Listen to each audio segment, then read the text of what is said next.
जय माता दी, जय मां गणनी।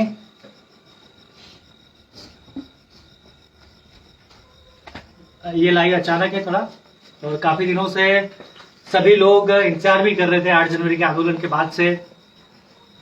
जब आंदोलन समाप्त हुआ था तो उस समय शासन ने हमारी 18 मांगों पर सहमति व्यक्त करते हुए कमेटी का गठन करा था।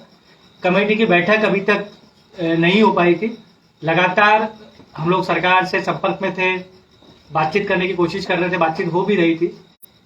आज भोपाल में समस्त जिलाध्यक्ष अध्यक्ष को सूचना कर दी गई थी, प्रदेश पदाधिकारियों को सूचना कर दी गई थी, और सभी लोगों की सहमति के बाद 15 लोगों की एक टीम बनाई थी। जो लोग भोपाल उपस्थित हुए थे उन्हीं में से उसी टीम ने उस कमेटी की से आज मुलाकात की। कमेटी में सभी लोग तो उपस्थित नहीं हो पाए, लेकिन सरकार की तरफ से गिरीश शर्मा जी पीएस उपस्थित थे, साथ ही 2 मंत्री अरविंद सिंह भदौरिया और जगदीश जी देवड़ा उपस्थित थे। नरोत्तम जी मिश्रा किसी कारण बाहर थे तो उपस्थित नहीं थे। साथ ही सीएस जो उस कमेटी के अध्यक्ष थे वो भी उपस्थित नहीं हो पाए। लेकिन फिर भी जो हमारी मांगे थी उन मांगों को लेकर एक सकारात्मक चर्चा आज हुई है। जिन मांगों को लेकर हमारी सहमति बनी थी, चाहे वो ईडब्ल्यूएस को लेकर हो, चाहे किसानों को लेकर हो, चाहे छात्रों को लेकर हो, इन सारे मुद्दों पर पुनः पीएस के सामने बातचीत हुई और हर एक मुद्दे को पॉइंट टू पॉइंट चर्चा करके उसको लिखा। क्योंकि काफी 2 महीने पूरे होने वाले हैं और अभी तक कोई बैठक नहीं हो पाई थी, तो हम लोगों में भी सरकार के प्रति आक्रोश था और लोग भी कहीं ना कहीं समझना चाह रहे थे कि आखिर सरकार किस ओर काम करना चाह रही है। तो आज हमने कमेटी के माध्यम से सरकार को स्पष्ट रूप से मैसेज दिया है कि आज पहली बैठक है और पहली बैठक में हमने हमारा पक्ष रख दिया है। सरकार पीएस के साथ मंत्री लोग जो उसमें नियुक्त है वो सभी चर्चा करेंगे और होली के बाद दूसरी मीटिंग होगी। दूसरी मीटिंग में हमारी तरफ से हमारा कोई पक्ष नहीं रखेंगे। सरकार इन मुद्दों पर क्या क्या निर्णय करने वाली है, किन मुद्दों पर सहमति दे रही है और किस दिनांक तक उसे लागू करेगी, उस पर ही चर्चा होगी। साथ ही हम लोगों ने स्पष्ट रूप से कहा है नेटवर्क भी फेल होते थे, कैंसिल साथ ही हम लोगों ने एक चीज स्पष्ट रूप से कही है कि ईडब्ल्यूएस और जो ये मामले हैं शिक्षक भर्ती वाले, क्योंकि इसमें शीघ्रता से काम होना चाहिए, क्योंकि फिर अन्य भर्तियां होने वाली है। 2018 की पात्रता की परीक्षा के आधार पर ही ये चीजें लागू होना चाहिए। इसी को लेकर हमने सरकार के जो प्रतिनिधि है उनसे बात की है। आज की चर्चा को हम सकारात्मक रूप दे सकते हैं, लेकिन साथ ही हम लोगों ने अपनी बात को गंभीरता से और प्रमुखता से रखा है कि हमारी इन मांगों को लेकर सरकार कतई हल्के में न ले।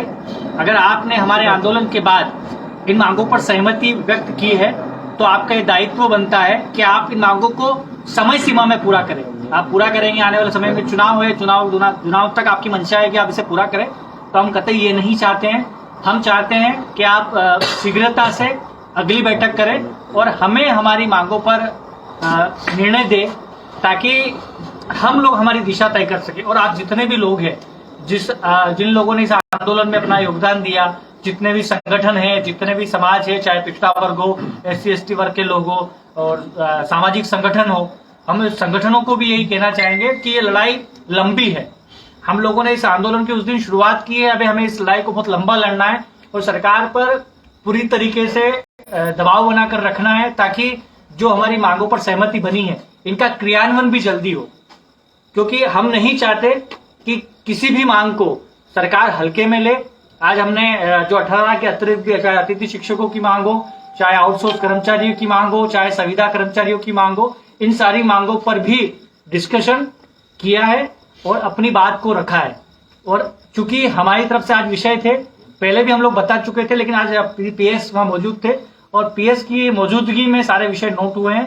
अब जितने भी अधिकारी जो उसमें कमेटी में सदस्य नियुक्त हुए हैं वो लोग और जो मंत्री महोदय इस कमेटी में सम्मिलित है वो लोग आपस में चर्चा करेंगे, किन मुद्दों पर उनकी क्या राय है वो अगली बैठक में रखेंगे। और हम लोगों ने स्पष्ट कहा है कि अगली जो बैठक हो होली के शीघ्र बाद में हो, ताकि जो आने वाली जितनी भी भर्तियां हैं चाहे वो शिक्षक भर्ती हो, पुलिस भर्ती हो, जितनी भी भर्तियां हैं, उन भर्तियों में हमारे लोगों को फायदा मिल सके, हमारा यही प्रयास है। और आप सभी लोगों से भी हम लोग यही अनुरोध करेंगे कि हम लोगों ने जिस तरीके से आंदोलन की शुरुआत की है, हम आज भी उसी पर अडिग है और हम लोग निरंतर अपनी मांगों को लेकर सरकार के संपर्क में हैं और उनसे हम लोग अपनी मांगे पूरी करवा के ही रहेंगे।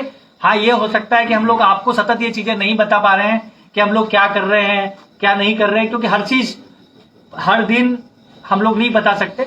लेकिन फिर भी हमारी कोशिश यही है कि जिन मांगों पर भी सहमति बनी है उनका क्रियान्वयन समय सीमा पर हो। अगर नहीं होता है तो हम लोगों ने, जैसे पहले ही भी कहा है, जीवन सिंह जी और पूरी टीम ने एक चीज स्पष्ट रूप से जिस दिन उठे थे उस दिन भी ये कहा था कि अगर हमारे साथ विश्वासघात होता है तो हम लोग जिस तरीके से हमने आंदोलन खड़ा करा है उससे दोगुनी ताकत के साथ फिर हम सरकार का विरोध करने के लिए तैयार बैठे हैं। और आप सब लोग भी अपने क्षेत्र में सक्रिय रहे, लगातार अपने जनप्रतिनिधि लोगों से बातचीत करते रहे ताकि हमारी जो मांगे हैं वो समय सीमा में पूरी हो सके।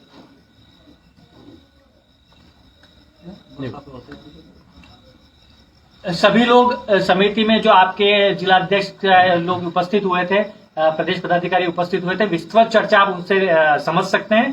साथ ही हम लोग भी मैसेज के माध्यम से जिन जिन बिंदुओं पर चर्चा हुई, करनी सेना परिवार को लेकर जो विषय तय किए गए हैं कि आगे हम लोगों को कैसे काम करना है, क्या गाइडलाइन रहेगी, कोर कमेटी संबंधित क्या विषय रहेंगे, ये सारी चर्चा आज हुई है। शीघ्र ही मैसेज के रूप में आप सब लोगों को मिल जाएगी। आप लोग जिस ईमानदारी के साथ करनी सेना परिवार के साथ अभी तक जुड़े हैं, सारा समाज के लोग आगे भी जुड़े रही हैं। हम लोग पूरी ताकत के साथ अपनी मांगों को मनवाने के लिए दृढ़ संकल्पित है और किसी भी परिस्थिति में, चाहे दबाव बनाकर, चाहे लड़कर, जैसे भी होगा हम अपनी मांगों को पूरी करवाएंगे। अन्यथा विरोध का स्वरूप जो 8 जनवरी से 12 जनवरी तक सरकार ने देखा, आने वाले समय में और उसका एक बड़ा रूप सरकार को देखने को मिलेगा। यही विषय था और सभी लोग उपस्थित है। अगर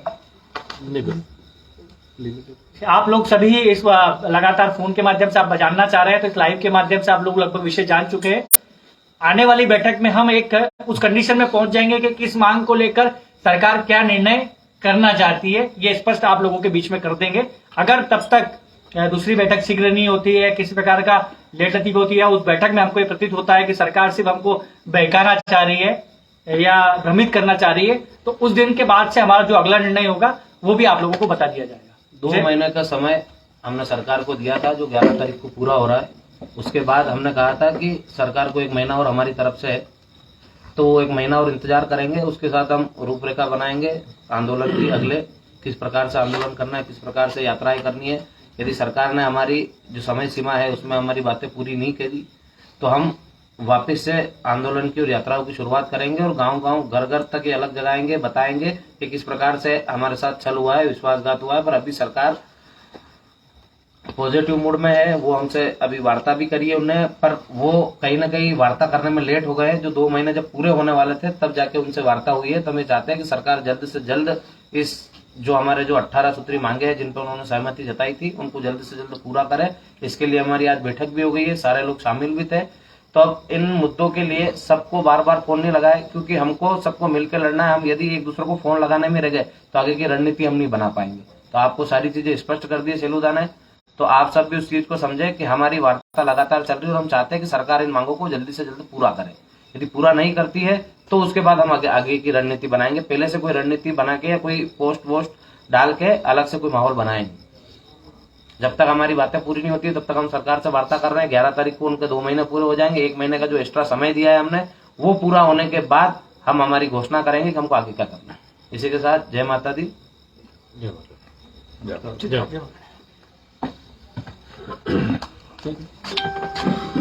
वो पेला और चली गई वो गाना था।